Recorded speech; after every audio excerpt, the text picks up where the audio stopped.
Sang marak tidak. Yang ini dan nama apa di dalam dan ngat tahu dari nimpan dia ya. Lapu jam hong ni.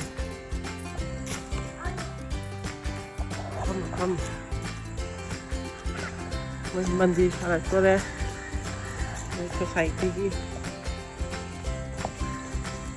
Semua ini ingat di channel je nungai ni. Pwede sa TV, 2 weeks sila pa nila. Matamagdan dito, sila pa palilima. Kasi, kaya sila, matang channel nila yun siya. Tadi.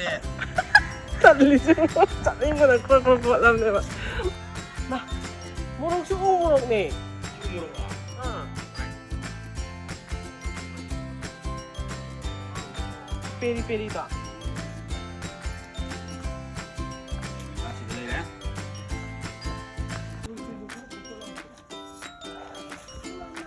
Mama ngasih beli bensin kasih. Oh. Mama. Baba. Ayah. Baba. Nak kau mana?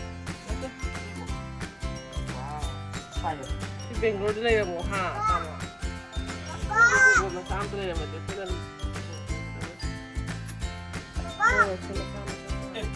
Kembali ke mana?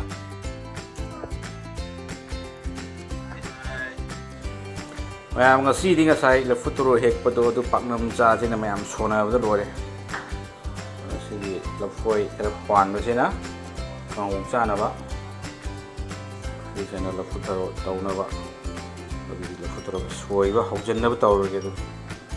Di le futuro je. Sunje na bora cha na ba ko. Je kada thamau ra ka. Ini bora cana bu thamgra. Ini la futuro sih kalau cana pangnam cana begini na.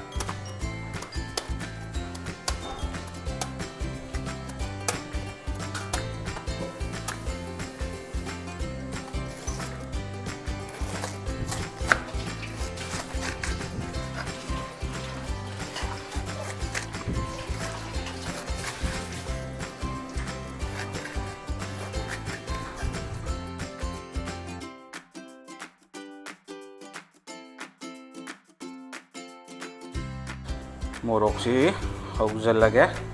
Morok, thang kita pakai apa? Lem kong ni, morok apa ngam dia?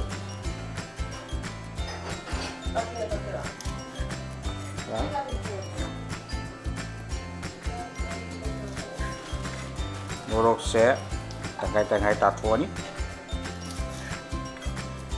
Ngari sini sudah lain ya, karena mudah sudah. Naik ni apa? Sini nga saya lakukan morok uciti morok kainnya berarti udah mau American morok lah kayak nanti oil peri oil kan deh aduh nah sudah lah ya kayak kompak sih lah ya kompak sudah kayak apa sih ya morok sih mah apa sih ilmu mana sih juga sojan ga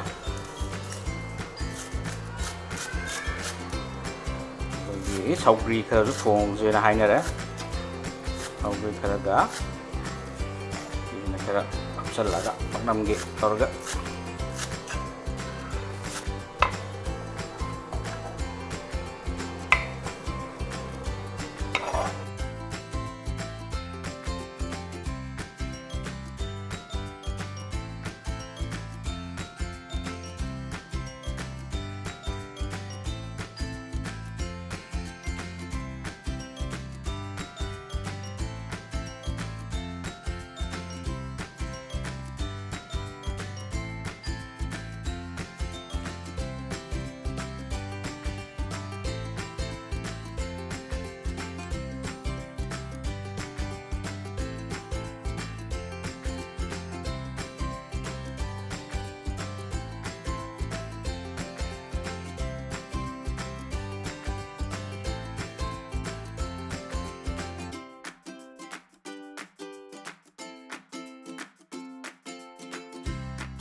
Yang sida sopri ga sopri tungna sopri kaya aja kaya mau kaya benda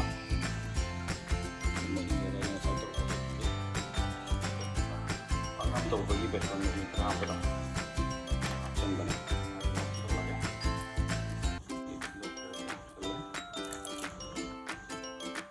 ya mana bola lagi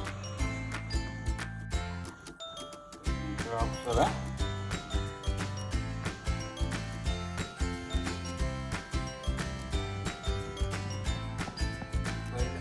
tôi có máy đây được nè Mali ya ini betul betul lagi sih betul betul lagi sistem Mali karena masih di ini paling pokok di dalam lah aku nggak tahu pakai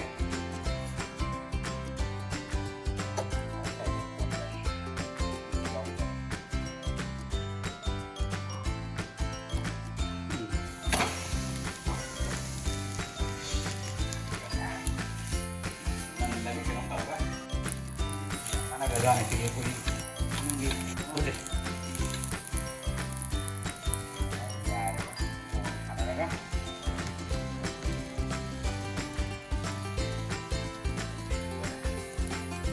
ang nandari ka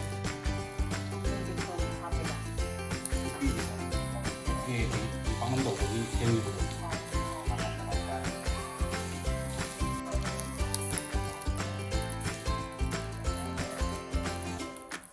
Sele namanya topi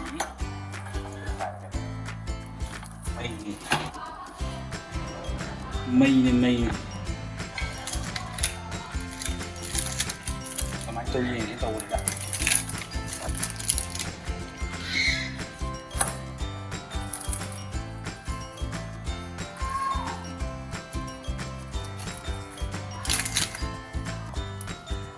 The Futuro Pak 6 unboxing kayak dan yang buat kita. Cinta video nama. Cakap. Maninan. Wow.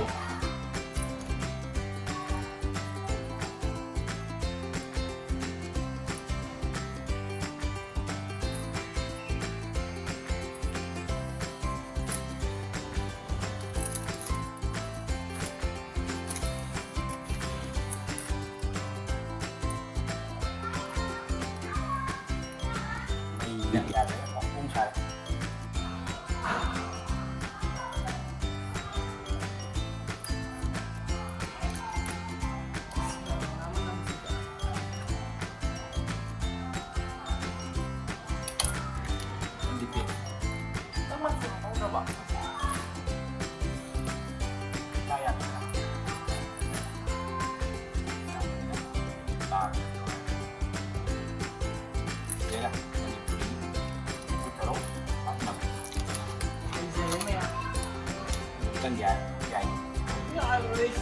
Ya, harus ya. Oke, terus mainnya tembus saja. Apa mesuri? Apa mesuri na? Kasing tahu itu yang kasing.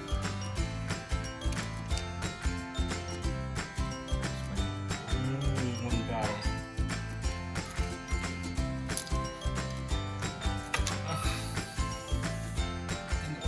Ada ya.